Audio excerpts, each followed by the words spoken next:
সকল দর্শককে জানাই আমার আন্তরিক শুভেচ্ছা। তাহলে এবার শুরু করা যাক।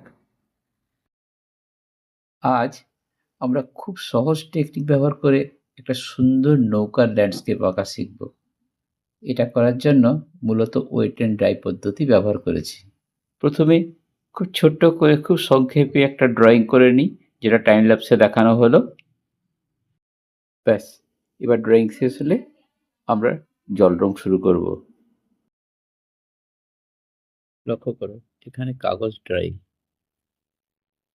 10 নম্বর মপ ব্রাশ দিয়ে আল্ট্রামেরিন ব্লু একটু বেশি জলে গুলে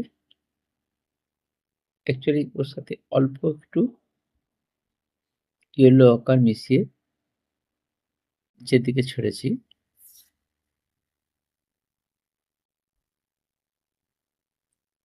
নিচের দিকে একটু গ্রিন অ্যাড করতে হবে। স্যাপ গ্রিন হোক বা ভেরিডিয়ান গ্রিন হোক, একটু অ্যাড করে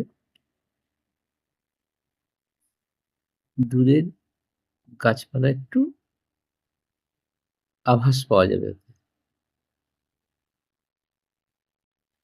এবারে জলটা এঁকে নিলাম, ওই মিক্সচার কালারই একটু পাতলা করে নিয়ে ওখানে চালিয়ে দিলাম। জলের কোনো নির্দিষ্ট রং হয় না, বার্ড সিয়ানা আর ওর সাথে একটু ইয়েলো আকার মিশিয়ে গ্রাউন্ডের রংটা করা যেতে পারে। একটু ডার্ক শেড দিয়ে নৌকার ডিটেলসের কাজটা করে দিই। ডার্ক শেড বলতে বার্ন সিয়ানার সাথে ভায়োলেট কিংবা আল্ট্রামেরিন ব্লু মিশিয়েও করতে পারো।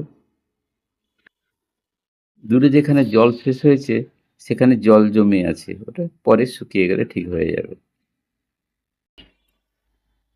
এখানে নৌকাটা নদীর পাড়েই একটা বাঁশের সাথে বাঁধা রয়েছে, আর বাঁশের খুঁড়িটা একটা ছায়া পড়বে, তাই গ্রাউন্ড উঁচু নিচু হলে ছায়াও বাঁকা হবে।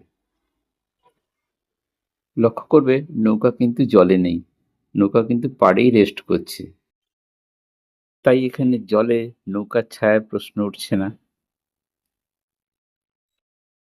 ভিজা অবস্থায় অবজেক্টের উপরে ডিটেলসের কাজ করা যায় না, একটু সময় দিতে হয়। ততক্ষণে আমরা অন্য দিকের কাজগুলো করতে থাকবো, ফিরে এসে তখন ডিটেলে কাজ করে নিতে পারা যায়। প্রথমে ভিজে থাকা অবস্থায় দূরের আকাশ এবং গাছপালার মধ্যে পার্থক্য খুব একটা রাখা যায়নি, জল একবারে মিশে নিচের দিকে নেমে গেছিল। এখন তার উপরে একটু রং চাপিয়ে একটু টোন বাড়িয়ে গাছগুলোকে হালকা করে ফুটিয়ে তোলা হচ্ছে, সঙ্গে জলে তাদের শেডও দিয়ে দিচ্ছি। তবু শুকানোর জন্য একটু সময় দিতে হয়। এবারে আশা করি নৌকোটা শুকিয়েছে, ওখানে আমরা একটু ডিটেলসের কাজ করব। সরু তুলি যেরকম 2 নম্বর কি 3 নম্বর তুলি দিয়ে একটু ডার্ক শেড তৈরি করে, আগেই বলেছি কিভাবে ডার্ক শেড তৈরি করতে হয়।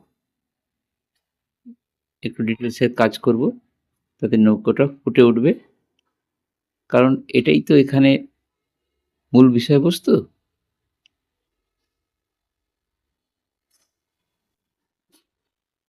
এবারে নৌকা এবং বাঁশের খুঁটিকে প্রমিনেন্ট করার জন্য শেডগুলোর ডেপথ একটু বাড়াতে হবে। দেখো যেরকমভাবে আমরা শেড বাড়াচ্ছি, খেয়াল করবে কিভাবে শেড দেওয়া হচ্ছে। বেশি নয়, অল্প টাচ দিলেই আজকের ওয়াটার কালারের কাজ শেষ। পরের ভিডিওতে এরকমই কিছু নিয়ে আসার চেষ্টা করছি। তাহলে আজ এই পর্যন্তই। কেমন লাগলো কমেন্ট সেকশনে গিয়ে অবশ্যই জানাবে, আর লাইক সাবস্ক্রাইব করতে ভুলো না।